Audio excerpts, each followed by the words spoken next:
for me to make a deal with that kind of hate. He's got tremendous hatred.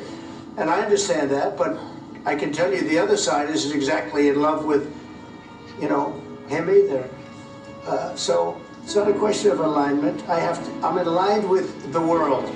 I want to get the thing set. I'm aligned with Europe. I want to see if we can get this thing done. You want me to be tough? I can be tougher than any human being you've ever seen. I'd be so tough. But you're never going to get a deal that way, so that's the way it goes. All right, one more question. Hey, I would respond to this. So look, for 4 years in the United States of America, we had a president who stood up at press conferences and talked tough about Vladimir Putin, and then Putin invaded Ukraine and destroyed a significant chunk of the country. The path to peace and the path to prosperity is maybe engaging in diplomacy. We tried the pathway of Joe Biden of thumping our chest and pretending that the President of the United States' words mattered more than the President of the United States' actions. What makes America a good country is America engaging in diplomacy. That's what President Trump is doing. Can I ask you? Sure. Yeah? Yeah. Okay. So he occupied our parts, big parts of Ukraine, part of East and Crimea. So he occupied it on 2014. So during a lot of years, so I'm not speaking about just Biden, but those time was Obama, then President Obama, then President Trump, then President Biden, now President Trump, and God bless, now President Trump will stop him.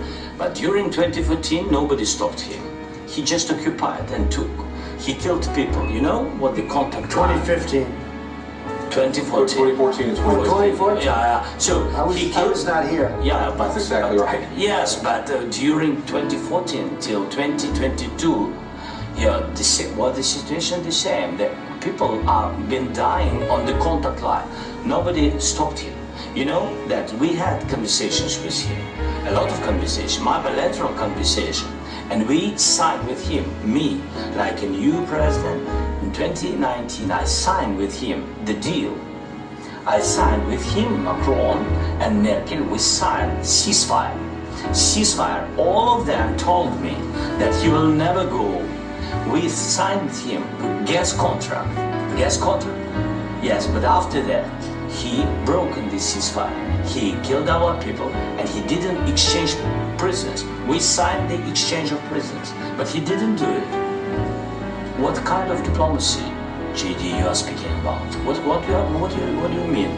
I'm talking about the kind of diplomacy that's going to end the destruction of your country. Yes, but if Mr. President, with respect, I think it's disrespectful for you to come to the Oval Office and try to litigate this in front of the American media. Right now, you guys are going around and forcing conscripts to the front lines because you have manpower problems. You should be thanking the President for trying to bring an end to this conflict. Have you ever been to Ukraine that you say what problems we have?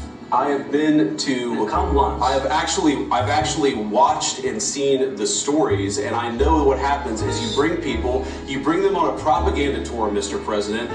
Do you disagree that you've had problems bringing people into your military? And do you think that it's respectful to come to the Oval Office of the United States of America and attack the administration that is trying to prevent the destruction of your country? A lot of questions. Let's start from the beginning. Sure. First of all, during the war, everybody has problems. Even you, but you have nice ocean and don't feel now, but you will feel it in the future.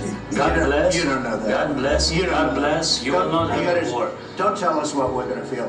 We're trying to solve a problem. Don't tell us what we're going to feel. I'm not telling you. Because you're in no position to dictate that. That's exactly what you're doing. You're in no position to dictate what we're going to feel.